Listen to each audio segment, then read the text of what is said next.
You're listening to Podcast PXN, a video game podcast, delivering player experience news. Let's go! What is up, guys, and welcome to Podcast PXN, where we are not gamers here, but alas, we're together for episode 273. That's a deep cut for whatever that guy's name is on the YouTube comments. I am one of your hosts, Daniel Prindle, aka Dan is DTM on Twitter, and I am joined over Discord by the Nintendo aficionado and artist extraordinaire, Roshan Warner at Roro. Hello. I don't know what I'm doing here, because I've never played a video game in my life. And you know what? Yeah. In that guy's defense, I haven't played a lot of games recently, but I am a gamer, I swear. Yeah. I swear. We're gamers. We're gamers. Whether we're currently gaming or not. Gamer isn't. It's a mindset, not a lifestyle. Exactly. Exactly. You're stressing out about making sure everybody has played every single IP under the sun, then maybe you're just taking it a little too seriously. All right. Ro, Christian, and Gage will return. They are not with us this week, but we will see them soon. We will have a holiday break next week for Christmas, of course. Next week is Christmas. The week after is New Year's, but I will probably still be here, depending on what you guys are doing. I probably still have to discuss with you guys to make sure somebody else is going to be here, but I'll be here in 2 weeks, probably, unless nobody else is here. We can talk about that later. I forgot to ask everyone. All right. Anyways, thank you to everyone watching us live and participating in the chat. Just as a reminder, we are live each and every Wednesday at 8 p.m. Eastern Time on youtube.com/@podcastpxn and twitch.tv/podcastpxn as well. Bro, the topic of the show this week is the Game Awards announcements. We got a bunch of announcements, and we're going to go through those right now on the topic of the show. Didn't leave a whole lot in the normal show because I know there's a lot here. We're going to have a lot to go through, and it'll help that there's only two. Yeah. Glenn's yelling in the chat for some reason in all caps saying, Daniel, what do you mean Ro is here? It is only Christian and Gage not here. What? I don't know what you mean by that. That's what I said, right? I don't know. I think so. Yeah, I'm so confused, Glenn. And Brenty, what's up? Wow. Hello. It's been a minute. We are happy to see you in the chat. Welcome. Yes. Just us this week. Yes. All right, Ro. The first announcement we got here. Ninja Gaiden returns from the makers of Blasphemous and showed off a cool 2D pixel art aesthetic for this game. And it looks really cool. I think the art style looks really neat, and the gameplay looks very like retro-y, which seems cool. Yeah, I like the art style too. Blasphemous. I remember that it was like a pixel Dark Souls, pretty much. I saw a lot of people compare it to, and the art style in that game was really, really nice too. So yeah, I'm excited for the Ninja Gaiden fans. I like this type of gameplay, so maybe I'll check it out. But I've never been like a huge Ninja Gaiden guy, but this one does look cool, like very pretty. I like it. Very cool. Very cool.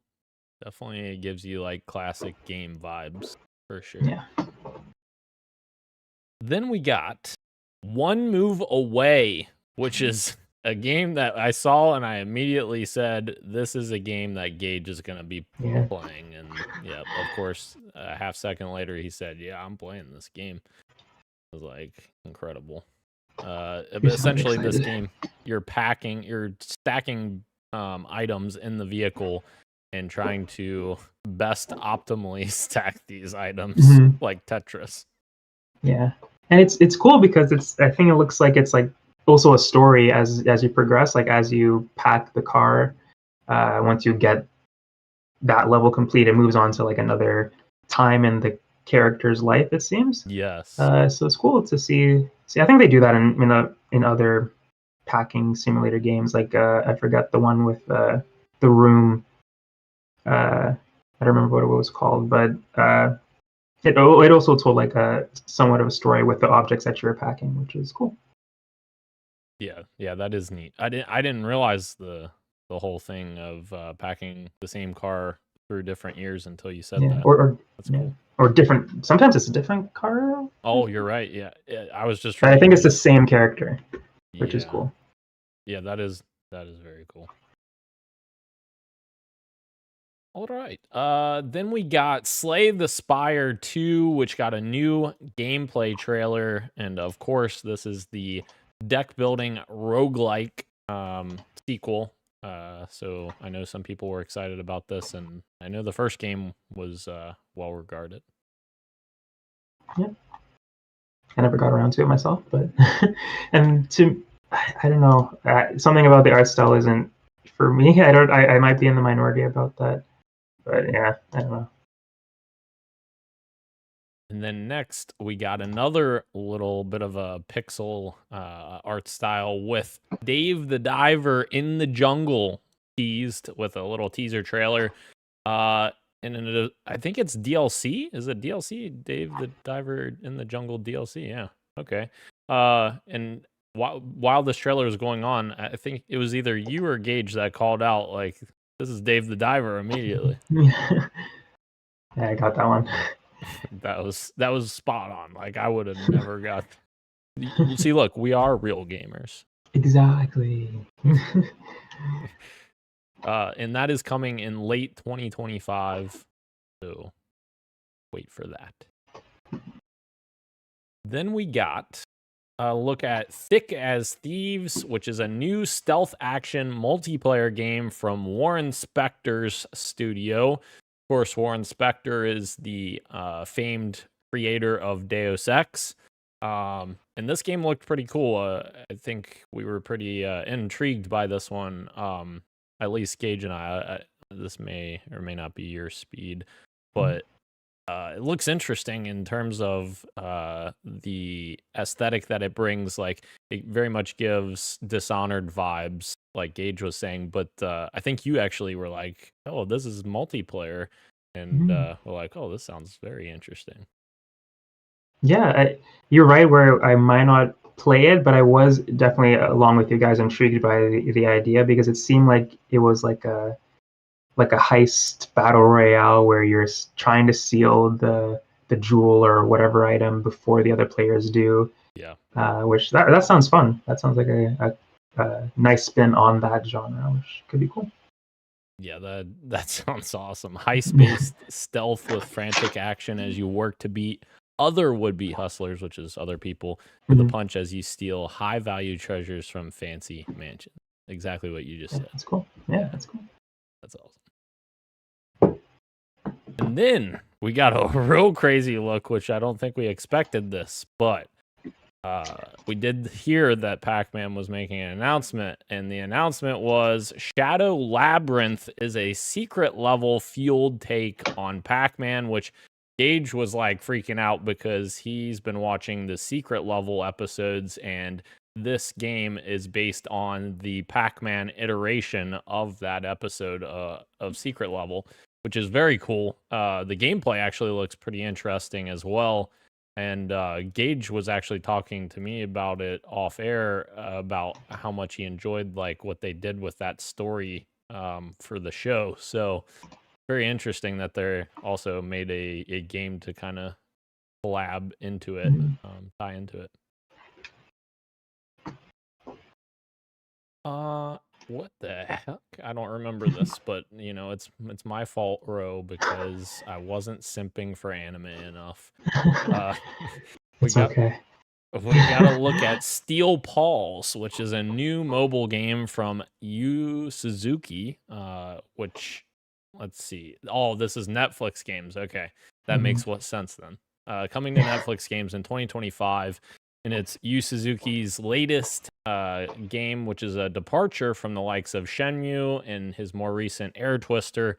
But this anime-infused adventure looks to feature a Mega Man-like heroine and her robot buddy as they tackle a Tower of Babel-like structure. There's not much more details than that, but bro, are you in? No, not really. I do like the art style, and probably the reason that you don't remember it is because it was just like a animated trailer, Okay. and it looked beautiful, and it was like a nice animation. But then it said mobile game, Netflix games, and it's like, I don't know. And even if it didn't say those things, I feel like I'd be like, where's the actual game? I need to see a little bit more. But if it was like a show, I might be interested in it. Yeah. But I have a feeling that the game is going to look nothing like that, obviously. So again, it's beautiful art, but it hasn't hooked me yet because I don't know what the game is. For sure. And it's a mobile game. It's a mobile game. Gross. And then we got to look at Kiora, which is a brand new pixel sandbox from the Core Keeper developer. A pixel colony sandbox is the genre. It looks delightful, and all 30 seconds were shown of it, but its Steam page reveals it will have a procedurally generated world and up to 8 players online co-op. Has very much a like Terraria or Braid art style to it. Very interesting.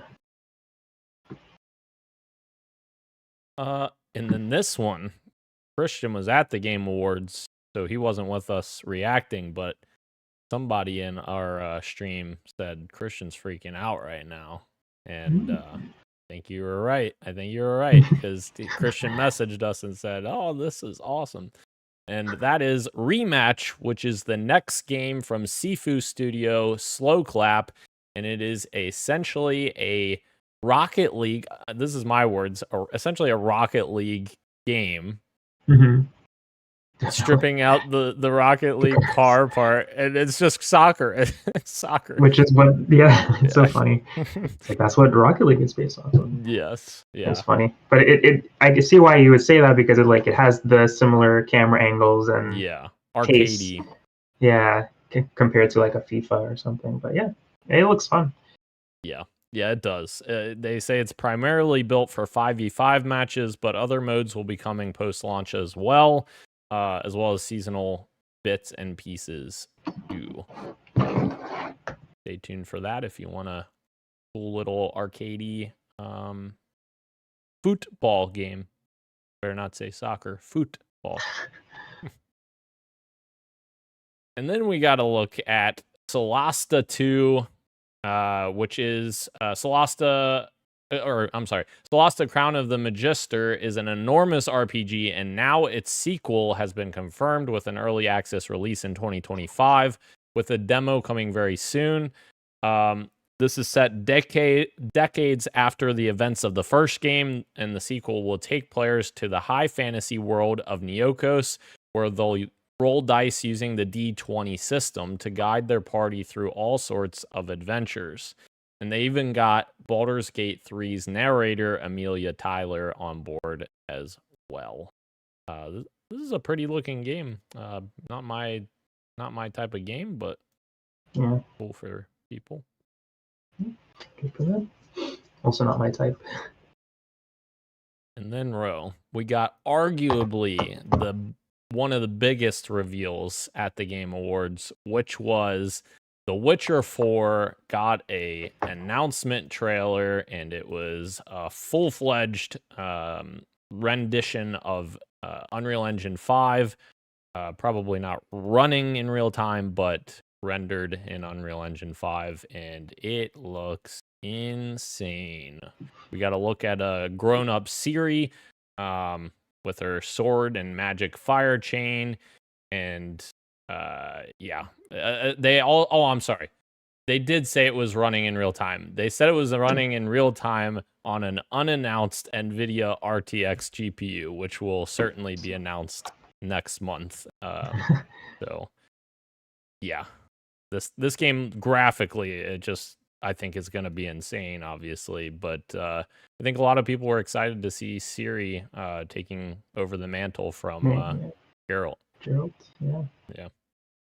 Does look cool. I liked it. I was definitely in the minority on this one, where I just couldn't get into The Witcher 3, but I do respect it. Absolutely. Sure. I can see why people love it. It just, I don't know what it was about the gameplay that just couldn't hook me, unfortunately. But I did love Cyberpunk 2077, and that's by the same studio. Obviously, probably a different team and all that stuff. But I'm willing to try again because this looks cool. But there's so much that I probably won't understand if I just jump into The Witcher 4. But yeah, I did like Ciri's character when I did play. She was cool, but she was obviously much younger. Yeah. But yeah, this is cool. I'm excited for those guys out there. I'm excited, even though I'm not probably gonna be into it. But it's just like the announcement of it all. It's cool that it's like another Witcher is coming out. It's like it's a big moment. Absolutely. Yeah, huge moment. And yeah, I'm very much with you on that, Ro, in terms of the games. Witcher 2, I bought back in the day on Xbox 360 when they ported it from PC. And like I tried to get into it. I played like a few hours of it. Like I want to say like 5 to 6 hours, and then kind of got burnt out. And then Witcher 3's hype train rolled through, and then I was like, all right, this looks awesome. I'm going to do this. I bought Witcher 3, played Witcher 3, and played like maybe 6 to 7 hours in that one. And then I was like, again, burnt out the same way. I was like, something wasn't clicking with me as well. So you're definitely not the only one. But yeah, maybe this one will change our minds. And then we got a surprise announcement, which was Elden Ring Night Reign, which takes the lands between to the realm of co-op. And, you know, From Software said that Elden Ring 2 isn't in development, which is true, I guess. But this is a standalone Elden Ring game, but it is a multiplayer iteration instead of single player, which is very interesting. And it is being described as a co-op action survival game, and it is coming in 2025. Very interesting. Very interesting. Once again, I've heard some freaking out. Once again, Christian was freaking out. Maybe. Yeah, maybe. I've heard some mixed things from people. Interesting. Based on the type of game it is, I guess. Like if it's a battle royale, or it seems to be more survival, like it's saying, co-op action. But they're just curious as to how they implement the multiplayer, I guess. That makes sense. We'll see. They can't seem to do any wrong, so yeah. That's true. Then we got an announcement, Ro, that Final Fantasy VII Rebirth is officially coming to PC much sooner than we thought. It is coming January 23rd, 2025, so just a few weeks away. Hell yeah. I still need to play it. Well, now you can. On PC. Very soon. And then we got some real crazy shit started happening. We got Catly, which is a strange photorealistic cat game. This is, I'm reading from Eurogamer, by the way, so this is their subtitle. It says, move over, Stray. This photorealistic fantasy cat adventure is here to steal your milk. The thing that really bemuses me about this is that it's coming to PC, Apple Watches? What the fuck? I didn't know that. And Nintendo Switch, of all places. That's so goofy. Apple Watch, yeah. Wow. Oh my goodness. What does that look like on Apple Watch? I'm so confused. According to, I mean, there were some pictures, I think, on their, not in the trailer, but on their Twitter, which they seem to have made on the day, or started posting on the day of the reveal. Catly, yeah. Play Catly on Twitter. Oh, I see. It's not really a evidence of what it would look like. Yeah. It's just like a picture of a cat on a watch. I don't even know if I could. Yeah, it's okay. It is in the trailer. it's not really a very good example. It's at the very bottom where it says the App Store and it has like the Apple Watch and just a cat on the face of the watch. That's But interesting. yeah, but a lot of people have been speculating that it uses AI or generative AI just because of how the cats look and how they move. And I was suspicious of it as well when watching the trailer, and even on the page right now, it just seems off the way that the cats look to me. Like this isn't photorealism to Yeah. me. It just, I don't know, it has a certain AI look to me. But they've come out because a lot of people have asked the same question, and they've said that it isn't AI, and that they've got artists working on this. But I'm still very suspicious. Yeah. Yeah. Interesting. Yeah, they do have artists working on this, Ro. It's called what is it called? A fucking search. I don't know what bullshit that they say those people are artists. I'm like, they typed something into an engine. Yep. Oh, yeah. I just sent you a better, quote unquote, better example of what it looks like on Apple Watch in the PXN chat. But it really just looks like it really just looks like a proof of concept, not even proof of concept, like a graphic design test in high school. Yeah. Like, yeah, just copy a cat picture on here, put a gradient on the background, boom, done. I don't know. We'll have to wait and see, I guess. It reminds me of like Tamagotchi, but like you have a cat on your watch and you feed it and dress it up, and that's what it's given to me so far. Interesting. Well, we spent a ton of time on Catly. I don't know. We should not have. I'm so sorry. We spent more time on Catly just now than we did on the stream. True. Anyways. All right. This next one, I think, was the next big announcement, which was Project Robot is the next game from the Eco creator Fumito Ueda. And of course, he's the maker of Shadow of the Colossus, The Last Guardian, and Eco. And essentially, the trailer shows off a tiny little person or boy climbing up a large robot and then taking off in the robot's head to avoid this massive blob of like shadowy enemies, which is kind of crazy. It was a very cool trailer. Yeah, it's really cool. I am very hyped. I love the scale of Shadow of the Colossus, and as we said on stream, I like seeing what that could be in modern day is very exciting.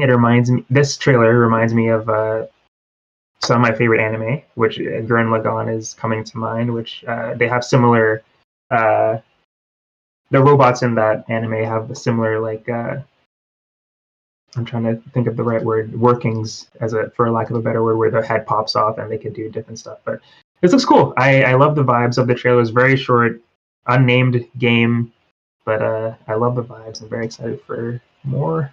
It should probably be such a long time from now. Yeah, but it looks cool. It looks really cool. I like what they're setting up. Yeah, it seems like Jeff got a bunch of announcements that like people were giving him like to have like a really cool 10th anniversary and not necessarily showing things that are coming, immediately. Soon. Yeah. Yeah, the tension in the trailer too with the fucking clock time. Yeah, the countdown. Yeah. Like, I love the voice, like the 40 seconds. It's so ominous. Yeah, it's really cool. If I was playing that sequence, I'd be freaking out. I'd be like, get up there. Like, I'd be falling down the ladder. And yeah.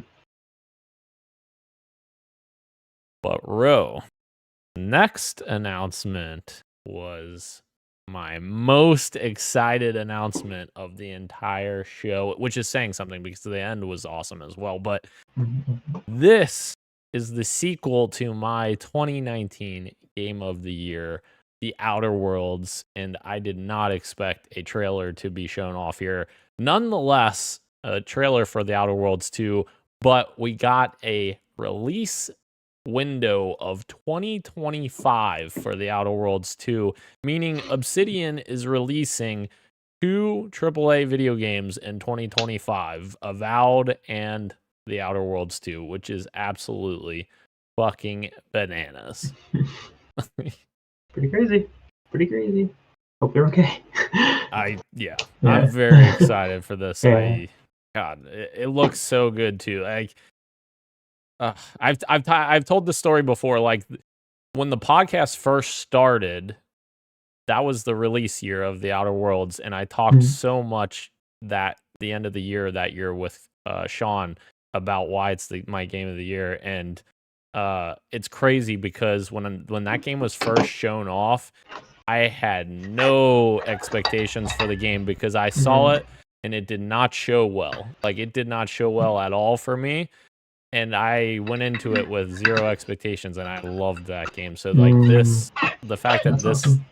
this looks good to me, like, that makes me very excited for this. Like, the companion quests, they were so reminiscent of Mass Effect. God damn it! Now I'm just going on a rant about Outer Worlds again. Anyways, all right. Stay tuned for Outer Worlds 2 next year. But then the bangers didn't stop coming. This was like the part of the show where just like, holy fuck, we're right just after going. the other, Joseph Fares came out and he announced his next game from Hazelight, which is Split Fiction, and it is, of course, the next game from the developers of It Takes Two. And this is a co-op action adventure game, very much in the same sense that It Takes Two was, except this time you take control of 2 writers who get trapped in a simulation of their respective fantasy and sci-fi novels. And just like It Takes Two, each character will have their own special weapons and items that evolve over time and complement each other when it comes to solving puzzles. Dragons with different abilities, for example, or special exosuits that let you morph ball around. And it is coming very soon in March of 2025. I like some of the gameplay mechanics already look super cool. Like, they showed the one sequence where the player has to do something on the one side to help the other person on the other side, and I'm very excited about that. Yeah, I really like like you said, the mechanics that they're showing off. The dragon one specifically was cool, like how it progresses as the level goes on, or how the dragon gets older, and how each dragon has a different, I guess, ability or usefulness as they get older, which is very cool. Very cool. I enjoy Joseph Fares as a person, but I love his games as well. It Takes Two is really fun, and I don't know. He just seems to get it. It just seems to get it. Like him in his studio just seem to get it when it comes to video games. Where, as he says, like no edit on bullshit. Here's the game. That's what you get. And of course, with the only having to buy one copy as well. Just cool stuff. Yeah, and it doesn't seem like there's any trouble at his studios. Everything is going well over there, which is fingers crossed, obviously, which is awesome. So just keep it up, man. You're doing good stuff. Absolutely. Yeah, the Friends Pass is literally the best thing. Like, all co-op games should do that. That's so cool. Yeah. And then in my opinion, we continue the bangers because I was very interested in this as well. Steel Hunters gets announced, and it is, as described by Eurogamer, Apex meets Mechs from World of Tanks Studio. So this is from Wargaming. They make the, of course, tank game, that massive online game. But this looks really cool. It's an enormous mech fest with lots of robots and big explosions.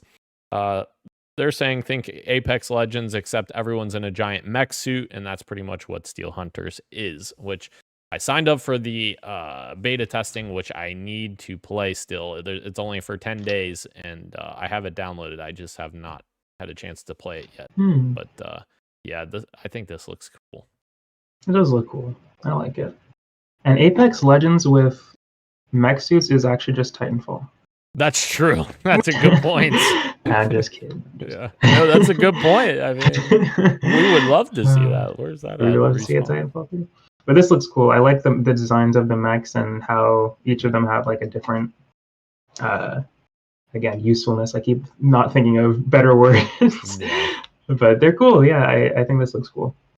Yeah, kind of like Transformers too. Like they kind of morph and stuff. Pretty cool. Different abilities, I should say. Yeah. Like there's the one that's on all fours that has a shield as well. That's cool. And then we move into the Long Dark 2 Black Frost, which got an announcement. And I think Gage was the one who said that this was Long Dark right away. And sure enough, it is a sequel to the Long Dark. The vibes of this trailer were really cool. It made me want to play the original. I have not played the original. It is coming to early access in 2026, and it is still the same chilly survival fare as the first game. And then we got some really insane stuff from an insane man. Randy Pitchford comes on stage and he acts like he's like a, I don't know, teenager or something with his lingo that he was using. I'm just like, I don't know what this is, Randy, but yeah, probably could have done without it. I'm a pretty decently big Borderlands fan. I very much enjoyed 2 especially was my favorite, but 3 I enjoyed. Felt like more Borderlands. And this, I think while this trailer really didn't do anything like to wow me, like I watched this trailer and I'm like, okay, it's more Borderlands. I think I'm still excited to just, play more Borderlands because it's a franchise that I enjoy, like playing with the lads and such. So I don't know. It does feel like a little bit like watching the trailer again. It just feels a little bit like here's Borderlands 3 again, except a new story and such. Right. Yeah, I'm with you. I'm with you. Same exact thing. I played them, enjoyed them relatively enough, but this didn't like make me feel like, oh yes, finally, Borderlands 4. Yeah, just like okay, cool. Yeah, neat. For sure. And then some Tekken fans and I guess Final Fantasy fans as well were going absolutely wild as Clive Rossfield is coming to Tekken 8 with an announcement trailer, and it is coming 2 days ago. It's already out. It's here. Yeah. But here's the crossover you were waiting for. Go play as Clive. Very cool. Very cool indeed. And then we got a new look at Splitgate 2 with a brand new gameplay trailer. And I thought that so I said this during the stream. In my opinion, the original Splitgate, I don't think that many people would argue that the original Splitgate had a lot in common with Halo, especially Halo 4. And of course, the Splitgate development team, many of those people made Halo 4, and Halo 5, and so that makes sense. But I think my biggest issue with the original Splitgate was always that it felt like it was suffering an identity crisis because many, and I say many lightly because it was really most of the weapons in the original game quite literally look exactly like their counterparts in Halo. And I was like, this is too on the nose for me to like I keep looking at this and I'm like, this is like Uncanny Valley with Halo weapons. So what I do appreciate is from Splitgate 2 is every single weapon that they showed in this trailer, none of them look like Halo weapons anymore, which is awesome. Like, I would much rather see them do their own vision. Like, let's see your own ideas and creativity being shown on screen. And I feel like this game shows a lot more interesting things than the original did, and I'm interested to check this out. Oh yeah.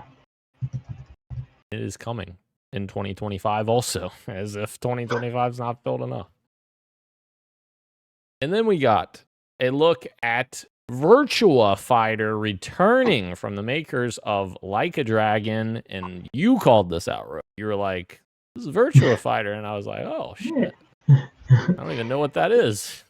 Yeah, it's a pretty it's like a pretty long running fighting series alongside Street Fighter and Tekken. Not as popular as those ones, but there's a lot like that, like the Dungeon Fighters and like the ones that they have their audience, I guess. For sure. But I love Virtua Fighter. I used to play Virtua Fighter 3 on my babysitter's Sega Dreamcast, I think.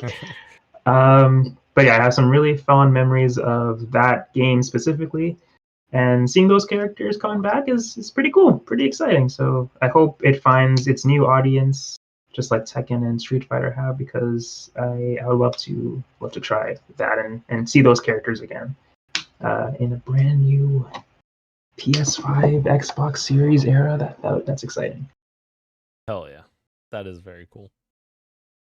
Bring back more cool franchise, but also new IP. Yeah. Yes. We want it all. We need both. Yeah. And then Ro. Oh, sorry. Go ahead. I'm just curious when the last one was. I think the last one was PS2. Oh shit. Which was a while ago. Yeah, that's been a minute. That makes sense why I didn't. I'm not. I remember the name, but I wasn't familiar with it because I didn't own a PS2. That makes sense. And you might think, wow, that's really cool that RGG Studio is making this, which is the Like a Dragon devs. They surely aren't making anything else. They are making something else, which also got announced at the Game Awards right after this, which is that Project Century is also being made by them. And essentially, it's a 1915 Japan, and it very much looks like Yakuza in 1915 Japan is like the way I would describe it. I don't know if that's a fair representation or not, bro. I think that's fair. It definitely has that same. Camera angle. The fighting is similar to how they operate in the Yakuza games. At least the one that I played. I've only played Yakuza 0, which is the first one. Yeah. But it does look similar, in my opinion, as well to those ones, and it's the same studio, so it makes sense.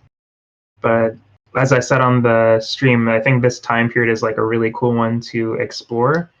And I don't think it's one that the studio has yet. So seeing the gameplay and that time period put together could be really cool. Very excited. And their stories are always really fun. So I'm excited to see what they do in that time. Hell yeah. Yeah, I feel like that's a pretty unexplored time period and / setting. Like 1915 isn't unexplored, but like in Japan. Yeah, I feel like the go-to for these games is like feudal Japan, right, or just like a completely mythical version of an existing one, or present day. So it's cool that they're doing like a little bit of an in-between. That's cool. For sure. Kind of separates for what we've been getting a lot recently, which I've been enjoying, but it's cool to get something different. Yeah. Yeah, I'm sure people are tired of playing like World War I games and all these random countries and like why can't we get some different time periods in other places? Right. We don't just have to be in the United States or Europe or Exactly. And then we get really deceived right here because well, I got really deceived because we see a logo immediately at the onset of this trailer, which is what threw me off. Saber Interactive and Universal, which you might think, Saber Interactive and Universal. I was thinking immediately Jurassic Park Survival because literally Saber announced that, and it is a Universal IP, I believe, unless I'm mistaken. So I saw those logos and I was like, oh shit, we're gonna get a Jurassic Park trailer again. And then we see dinosaurs, and I'm like, okay, fuck yes, Jurassic Park. And then we realize that this doesn't, as the trailer's going on, this doesn't look like Jurassic Park. These people have like magical bows and axes and all kinds of shit. And I was like, what the fuck's going on here? And it is actually Turok Origins, which is coming out of nowhere. Did not expect this to come back. And it looks really cool. I'm a fucking dinosaur simp. I don't care. I'm in for this. I'm in for all the Saber dinosaur games. I thought it was Jurassic Park because you thought it was Jurassic Park, but I had no idea that it would be Turok of all things. Obviously, that was surprising. I've heard the name, but I've never played. But I know it's like a pretty like cult classic sort of vibes. So yeah, it's cool. That's again like we were saying with the other announcements. Like this is like feels like a 10th anniversary celebration with some of the names that they're pulling up. Yeah, for sure. Just let Saber make all the dinosaur games. Do it. Just get them all. And then we got our customary Warframe announcement. Warframe 1999 gets its final trailer and release date. The release date is actually 4 days ago, so it's already out if you play Warframe. That game is still going, and it's going strong apparently for this many years. Is pretty impressive, actually. Yeah, good though. Yeah. And then we got a look at another update from PAL World, which is Faybreak update. And despite their ongoing legal issues with the Pokemon Company, they got a new update that they showed off here, and it is coming on December 23rd, so about a week from now, a little less than a week. And yeah, we got some new, I almost said Pokemon, new pals. Some new pals. Yeah. Yeah, and they certainly look like Pokemon. Oh, man. I don't know what to say. My goodness. Good for them, I guess. Yeah. Like you said on the stream, I don't think they're helping themselves by putting this out. But Gage was right, I think, or one of you guys said that the game it's coming soon, so they got to advertise it. But I feel like here, as we may be talking about later, one of the biggest shows of the year with how many people are watching. For sure. Just showing off more evidence for your court case later, in my opinion. For sure. And then one of the games that I was chastised for not knowing. I'm sorry, I apologize. Oh fuck, I almost fucked it up. Onimusha, right? Onimusha. Fuck. Onimusha, Way of the Sword is coming in 2026. Another original Capcom IP returning. And we got a brief cinematic reveal trailer. But yes, it is not coming until 2026. This thing looks brutal, though, man. It does. Yeah, I also am not an Onimusha guy. It looks like I would enjoy it based on the trailer, but I can see why this would be excited for people who are fans because of Capcom's recent resurgence. Not recent anymore. They've been on this run for quite a while now. So I could see why people would be excited having a beloved franchise come back with how great Capcom has been recently, especially with their remakes. For sure. So yeah, it'll be cool to see. So let's go. Oh yeah. Keep the Capcom train rolling. Yes, let's keep it going. And then we got the first Berserker Kazan, which is arriving in March of 2025. This is a cinematic trailer for the Dark Fantasy RPG that shows nothing of its actual gameplay, but this time has a release date of March 27th, 2025. It was introduced by the Russo brothers, which is interesting as well. I don't know how much to take from this because it's a cinematic trailer. Yeah. So honestly, There is gameplay out there if somebody wants, if you do want to Okay. see it. But yeah, it's like you said, if you're not familiar, it's just a cool animated trailer. for sure. Then we got to look at an update on the Dying Light: The Beast, which got a release window of summer 2025. Of course, this isn't the first time we've seen this. It was announced back in Gamescom, or at Gamescom in August, and you'll remember that you will be playing as Kyle Crane, who was the original protagonist of the original game, I believe. And he is back and has beast-like abilities. Very interesting. Dying Light, the game I need to go, or Dying Light 2, I need to go back and finish that game. I know. Another game.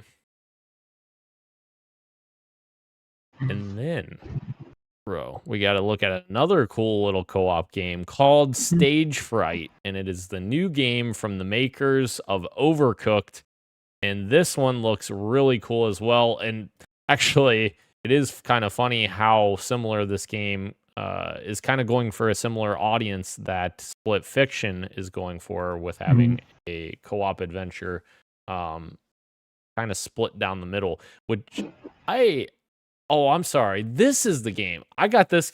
See, I already got the two games confused because this is the game that I saw the one character on the one side of the screen did something that impacted the other person. Yeah, which I thought was really cool. And if they do more of that kind of stuff, I think that's going to be a pretty cool little game as well.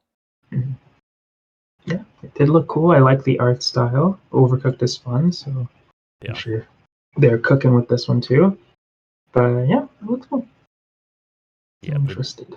The little boy jumps on the little pad and it freezes the monster on the other side. Yeah, it's cool.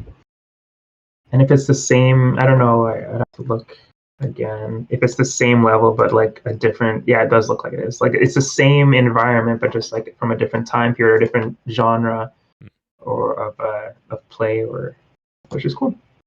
I like it. I don't think this is new, but I guess I'll just mention it. The Game of Thrones King's Road had a trailer there. I thought it was just in the advertising section, but they put it in the announcements here.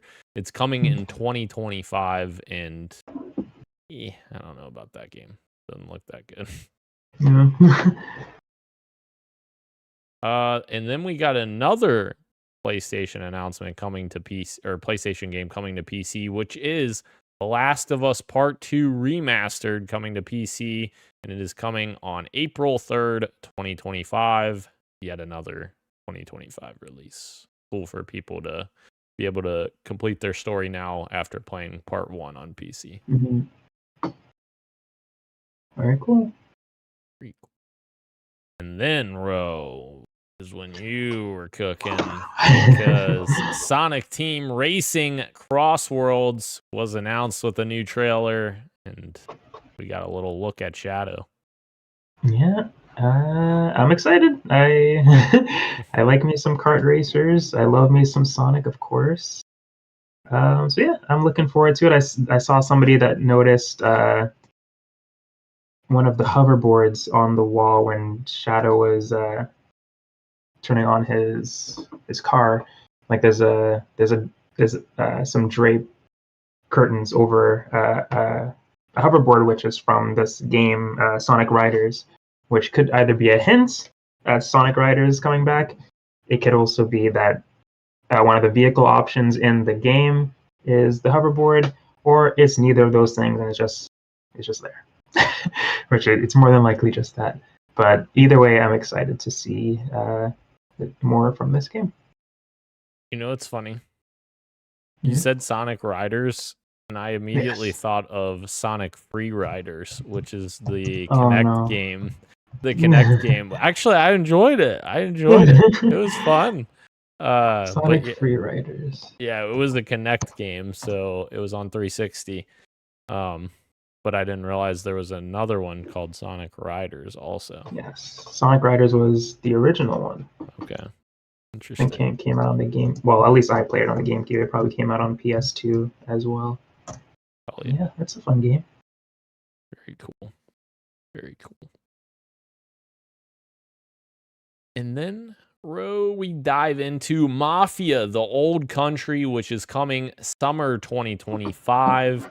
Got a trailer for that, which I am a little disappointed for the team on that because it did leak ahead of the Game Awards. I think it was in a promotional video or something early, and the whole trailer went online before the Game Awards. But Oh, no. But no, it looks really cool. I'm still very excited for this game. I love the Mafia games. And the story of those games are always really good. So I'm intrigued to see what they have here. And actually, some of the combat looks kind of like, I don't want to say it, but Red Dead-esque. Like it looks really refined. I don't know. I'm excited.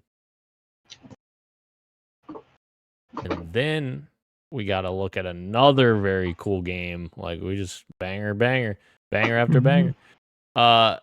This Dispatch is a superhero game from former Telltale devs, and it features the voices of Aaron Paul and Laura Bailey as the main protagonists. Essentially, you are dispatching heroes to fight crimes around the city. And the studio, or there's a bunch of people that from the studio behind The Wolf Among Us, Tales of the from the Borderlands, etc., etc. And a lot of people are very excited about that fact, but also this art style looks very cool. I like this a lot. Same. I love the art style. I think this was when I left after the Mafia one came on. I had to hop off, but I watched the trailer the next day, and yeah, it looks awesome. I love, like you said, that Aaron Paul's in it, but the cast is just like a crazy cast. Like they have Aaron Paul, Lauren Bailey, but then they also have Moist Critical from YouTube. Wow. He's a very popular YouTuber. Jeffrey Wright, of course, and Jacksepticeye, Alana Pierce. Wow. Yeah, they have like a really weird mix, but it's from based on the trailer. It seems to be working. I thought it looked really fun. And Matthew Mercer, who was the voice of Ganon in the most recent Zelda game, Tears of the Kingdom, at least the English version. And he was, I believe, a part of. He was also a YouTuber before actor. So it's cool. I like this little team that they got going on here. But yeah, very excited. I love the art style as well, and I love these sort of games like the choose your own adventure, choose what the character says sort of thing. It's fun. Absolutely, yeah. And the story seems like it's going to be very interesting as well. They do a good job of telling cool stories. Okay, we're getting into our last couple announcements here, Ro. And then the time when I'm supposed to be freaking out, according to what's his name in the comment section. I had no idea. I apologize, Capcom and Kamiya, of course, Hideki Kamiya, famously of Platinum Games Valor, made many games with them and then left Platinum Games to create a new studio. And he is working with Capcom on a sequel to Okami, which people are freaking out about. Oh yeah. Which this trailer doesn't even like. I get the excitement for it. Yeah. Like, if this was a Halo game, I would be doing the same thing that these fans are doing. But like this trailer also is pretty much just like, here's Okami. It's coming. Yeah. Just so you know, Okami's coming. Which, like you said, like if you're a fan of Okami, I can understand why this would be super hyped. I think the art is beautiful. I can't say that I'm a fan of Okami, but I played Okami Den, which is like a spiritual. I shouldn't say spiritual successor because it's in the same franchise. It's by the same team, so it's like it's a sequel, but it's not like the story didn't continue from the last game. So I guess spiritual successor is apt. But I played that on the DS. Love that game, but I've never played the original. So I'm excited, but I'm not like a, oh yeah, let's go Akami, Akami. No, you But have to be that way. I have to. But I really liked Akami Den on the DS, so maybe I would like the original. I assume I would. But yeah, I always loved the art style in them, though, even though I haven't played them. I always thought they were really pretty games. Yeah, the opening sequences of the trailer, definitely very cool art style, like all the effects going on and like the dash lines behind the wolf that's running, or dog. I don't even know what that is, but very cool. Oh my goodness. I'm looking at screenshots of Akami Den and I'm getting nostalgic. You're just getting yourself hyped up for this. I guess so, yeah. I just want to play Akami Den now. pull it out of the vault. Yeah, I wish I still had it. Fair enough. And then we get to the final announcement, which many would say is their most anticipated game announcement, probably from the show, or many people would be saying that. And this game is Naughty Dog's next game, which is a sci-fi hack and slash game called Intergalactic: The Heretic Prophecy. And this is the next game from director Neil Druckmann. They're not making The Last of Us Part 3. They're not making a new Uncharted. This is a brand new IP in space. And we got to look at the trailer. And the trailer's really, really well put together, obviously. Their tech, it continues to show how good their tech is, like with all of the character models and the effects and the environments. And yeah, very good stuff. Like, a new Naughty Dog game. We're in. Mm-hmm. I am so ready. I can't wait. I love Naughty Dog games, at least the recent ones. Love Uncharted, love Last of Us. Yeah, super excited. I've been very excited for this announcement. I was wondering if it was going to be like a fantasy one or a sci-fi. But seeing sci-fi is very exciting. I love the first shot with like the red planet and the cracked other planets. It just looks very like the atmosphere is hitting. Looks really cool, and I like that it's inspired by some of my favorite shows. I mean, everybody loves these anime, Cowboy Bebop and Akira, and a lot of things are inspired by that. So it's not really an original thing to be inspired by, but I like those things. Those things look pretty. So I'm excited that he took inspiration from those things. But yeah, I like what I saw so far. I imagine that it's going to be a game that I enjoy because I like Naughty Dog games. I like those stories that they make. Yeah, like Very cinematic. The retro, like futuristic vibes were really cool. Like just seeing like the cartoon or anime playing on the old fashioned TV screen, and her video chatting with the whoever that was that she was video chatting with on that old ass like CRT looking screen, and then pulling out her Sony Walkman. I think it was a Walkman. Like, and tuning into some music with actual physical discs. It's just crazy. Very cool. And I was thinking, like, is her sword at the end like the like when she turns it on, like there's like waves, I guess, of like red waves. They reminded me of like sound waves, and I was wondering, like, do they react to music that she's playing or the environment? Like that could be fun as well. Yeah, like they look like they would go like up and down. Yeah, sort of. Like, yeah, that'd be cool. Yeah, that's a really good point. Like almost like a laser, but like in a musical wave type of way. Wait, yes, that's exactly what I'm looking for. I think they're called wave forms or something. I don't know. Yeah, but yeah, wavelength or something. That's a great point, actually. I didn't even think about that until you said that. That's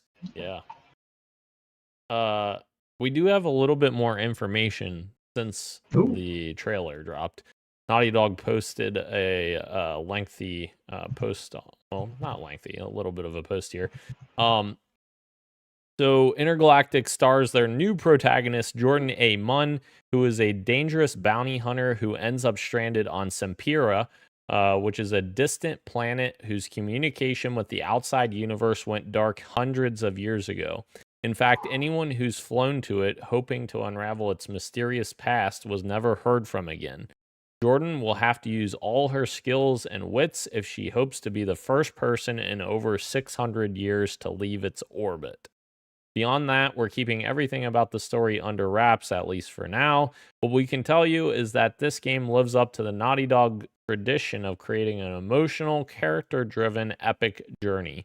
Our narrative goals are rivaled only by our gameplay ambitions. This will be the deepest gameplay in Naughty Dog's history, taking our learnings from our previous franchises and pushing them beyond anything we've ever done before. Jordan is played by the talented Tati Gabrielle, who leads a stellar cast, pun intended. Eagle-eyed players might spot some of the other cast members in the trailer, which I think some people were already spotting, like Kumail Nanjiani. And then there was another one that people were saying. I can't remember. I don't know. And then they said they'll reveal more of their ensemble down the line. And they also announced that their incredible voyage into the cosmos also needs an equally incredible soundtrack. And as tremendous fans of their work, they're excited to announce their collaboration with Trent Reznor and Atticus Ross, who will be scoring Intergalactic. And the guys are cooking, they say. So very, very cool. A lot of good stuff in there. And we have our next Naughty Dog game probably about 4 years away. I don't know. Oh wait! I just have to not die. But yeah, what you were describing, I hadn't heard that blurb before, at least not all of it. But what you're describing about the story sounded so cool, with like how it hasn't been explored, this desolate planet that has gone dark. Like that sounds so fun. That sounds so cool, and could lend itself to like the Last of Us type of horror that they've done. They can maybe do a little bit more spooky stuff, which again usually isn't my tea, but I could handle The Last of Us, so I think I can do this one.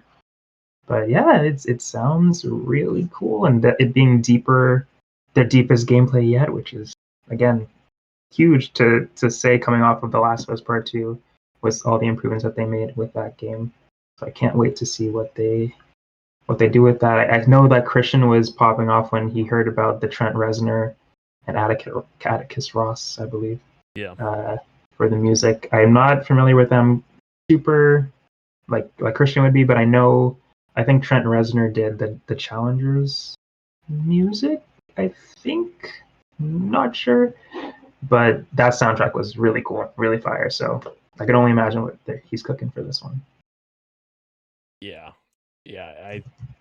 it's gonna be insane. They're in 9 Inch Nails, so their band is 9 Inch Nails. Okay. So that's gonna be crazy. There was another character that people already kind of figured out that I found here, that Tony Dalton from Better Call Saul will be an Intergalactic based on a image that we got on the board in the game. And he's fantastic in Better Call Saul, so I'm excited to see what he plays in there. I don't think that. Oh, on the far right sits a character who appears to be played by Bosch Legacy's Stephen A. Chang. I think that's the only ones that people were like certain on. They were just speculating on other ones. So yeah, very cool. We're excited for it. Very excited.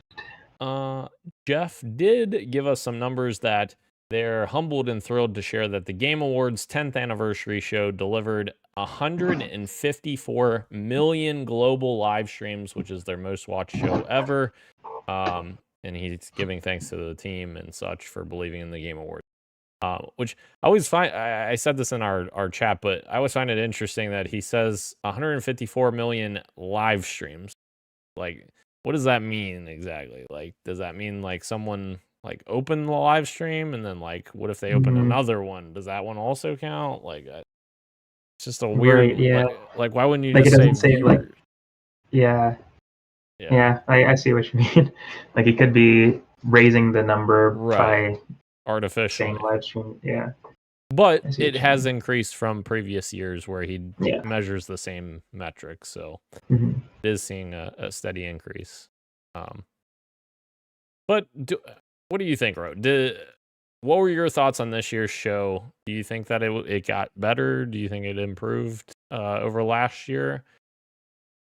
I do. I think so. I think the show was, like we were saying, when going through the announcements, it was very banger after banger after banger, and I don't think they spent too much time on any one thing, which I feel like they have in the past. Even if it is like an exciting announcement, sometimes they spend a lot of time on it, and it just like makes to me that announcement itself a little less exciting because like, okay, enough about this one thing. I'm ready for the next thing.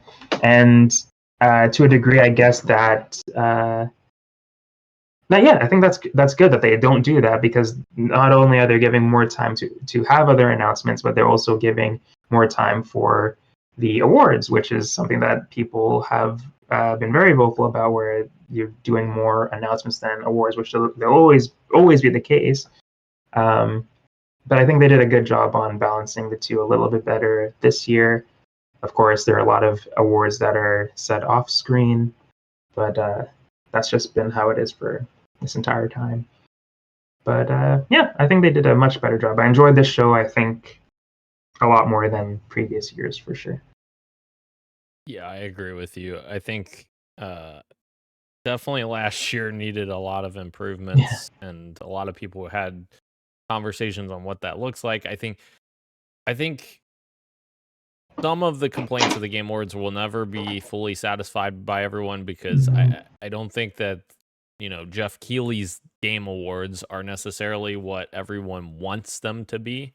But like at the end of the day, he's the one who put up the money and he's the one who created them essentially. And so like I do think there is a certain amount of like Jeff loves this medium and he wants to create a show that he loves, not necessarily that everyone will love. And there are fair criticisms about giving enough spotlight to the awards themselves when the show is called the Game Awards. Yeah. But I think that it's also important to remember that the reason why that this is the most popular Game Awards is because of the reveals.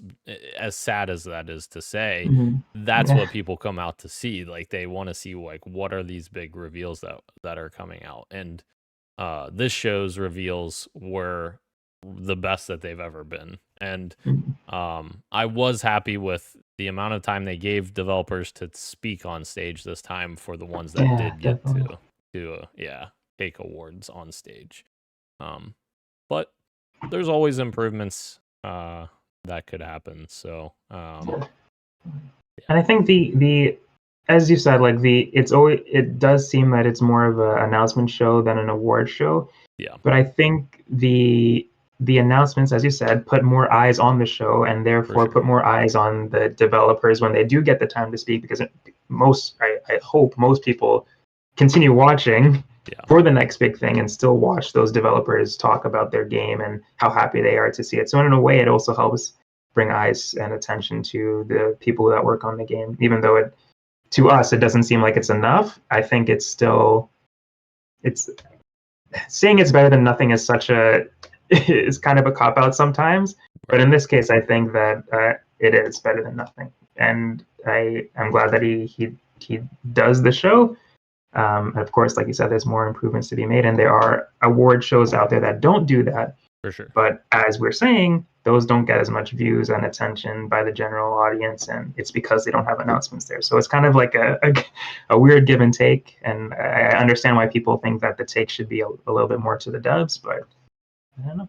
It's a weird one, but I understand. I understand from both sides. Yeah, and to your point, like the DICE Awards, many people treat the DICE Awards as like the holy grail for the video game industry, which is totally fair. Like, that's what the enthusiasts that want to see like the best of the best, like watch the DICE Awards. But for the general audience, the general audience will never watch the DICE Awards. Guarantee it. Yeah.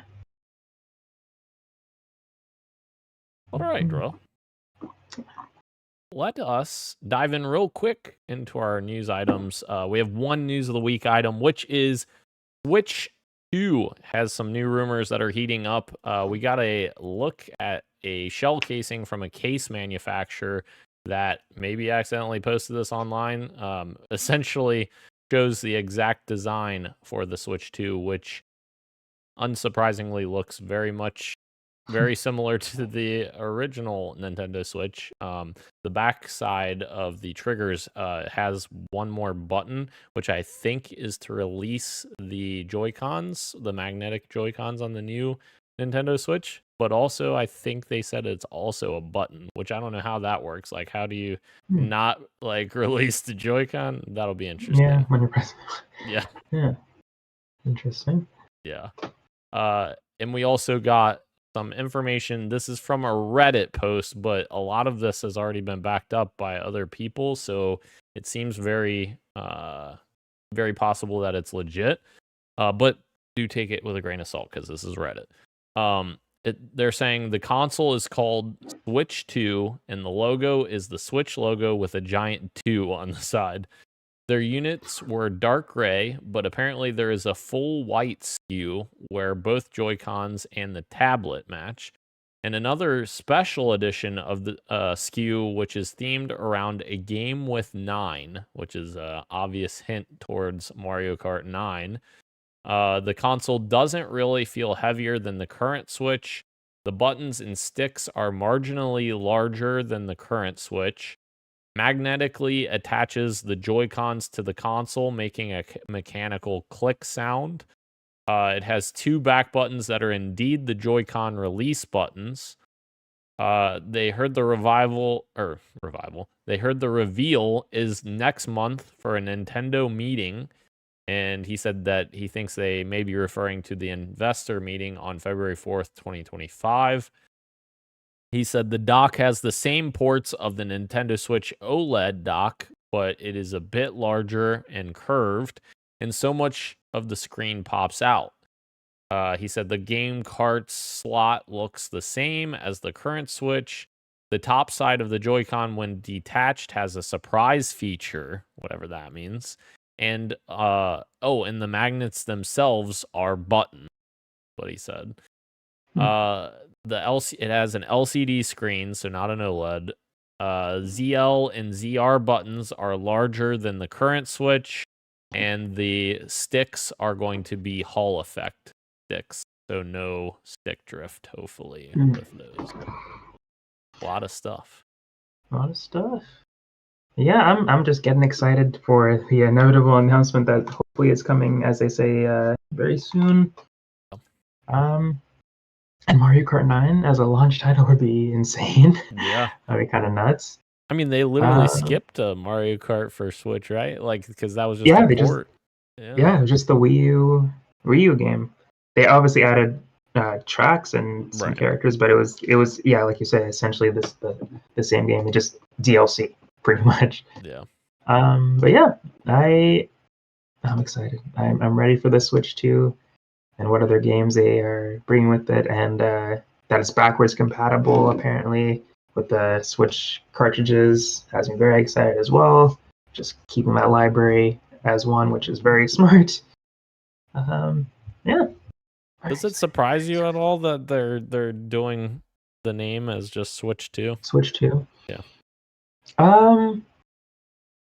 Not really, no. Not in. I wish it was a little bit more creative. Yeah. But I was assuming that were going to keep the Switch in the name. But I guess for Nintendo it is new. They usually don't do numbered iterations like that, even with like Wii and the Wii U, which again was a mistake on their end. So maybe they're trying to correct that. But like even the DS and the 3DS and the DSi, they're just like they do letters and other naming conventions. They don't really do numbers. So yeah, I think I'm not surprised that they kept the Switch name. I guess I am surprised about the number part, but I think it's smart to do that because it's easier for the customer to just like, oh, this is the new Switch. Sure. Okay, it's the second one. It's the better one. Yeah. Imagine if they announced this as the Switch U. It'd be bad, very bad. Very funny. Yeah. Very bad. Uh, The Switch U. Oh no. yeah, this That sounds doesn't even great. sound like a. And I think that was probably the problem that they had with the Wii U. It doesn't even sound like an upgrade. It sounds like an add-on or like even like a downgrade. Maybe like the Switch U is like sounds like a Switch Lite to me. Like it sounds like Yeah. something that you get someone that doesn't want the real thing. For sure. Yeah, I'm interested to see if all of this comes true, but it all sounds awesome. All right, Ro. Let's eat some quick bites real quick here. Netflix is in talks to make a Stalker adaptation. This just came out today. Apparently, the developer of Stalker 2 has already made it past the break-even point for Stalker 2. And now they gave us news that we may be getting an adaptation as well coming to Netflix. Very interesting.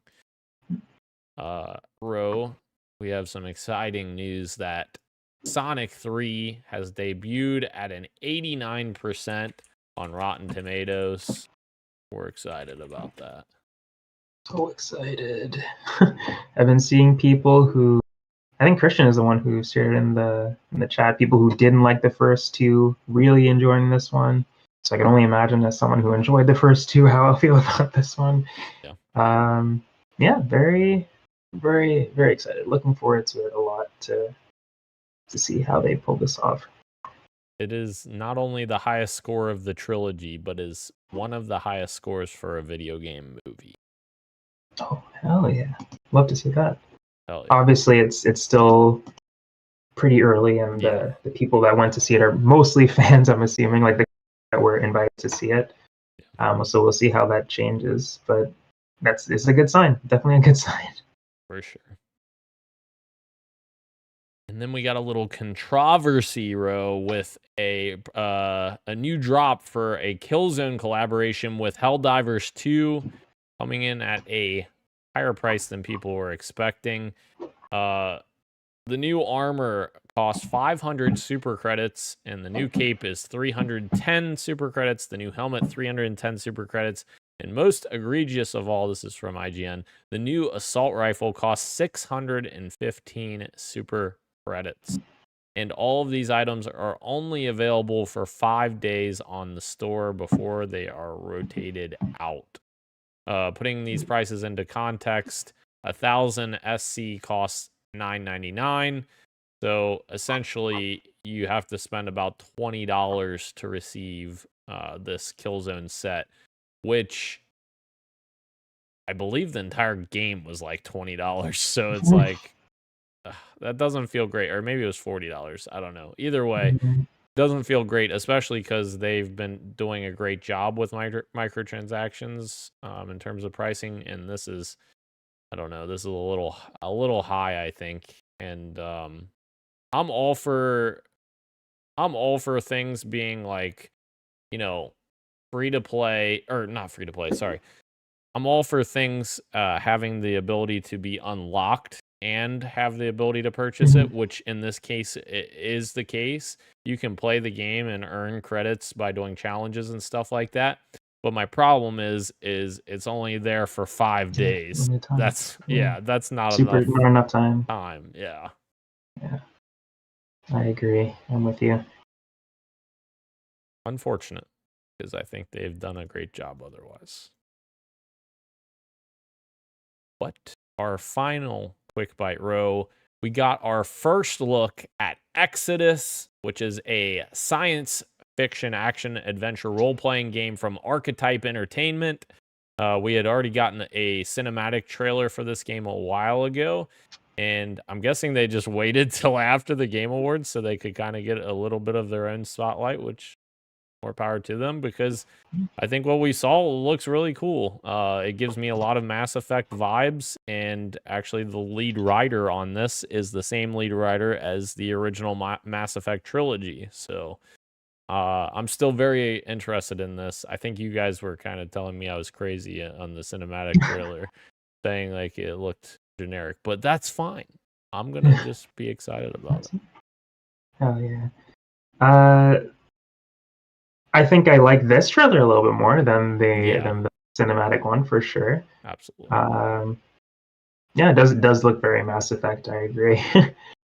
But yeah, that's all I could really say so far. I like what I saw this time around. Hell yeah. We'll get you on board. Get you on board. Slowly. All right, Ro. This is the last episode of 2024, which means I think at this point we need to call our fantasy critic. Yeah. So at this point, coming in fourth place, surprising no one because of what's happened to the course of the year, Gage Maidenless Gaming has a total of 58 fantasy points. And I'm sorry, Gage. It just fell apart for you. Just fell just apart fell for apart. Was it ever built though? Was it Fall ever apart. built? Actually, I can't remember. Do we lose points for games not coming out yet?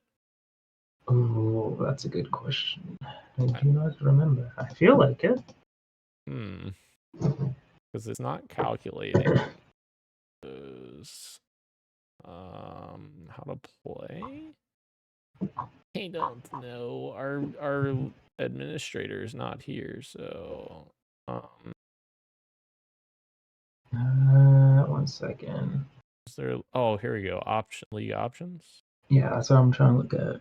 But I'm trying to see which game release rule must be released. But it doesn't say what the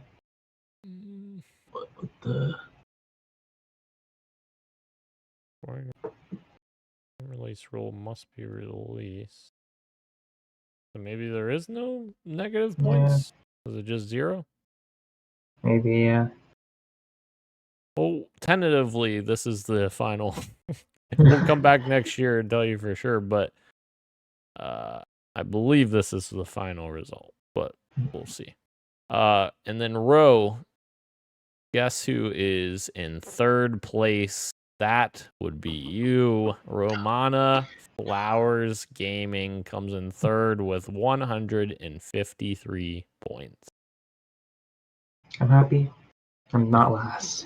But I'm disappointed that I lost my second place. You did. Right at the end there, Indiana Jones saved me. Damn it all. I hope you get negative points for that other game. That's fair. Yeah, that's fair. If Snake Eater gives me negative, yeah. But that's okay. That's okay. At least you didn't win this year for the freaking. I know. So disappointed.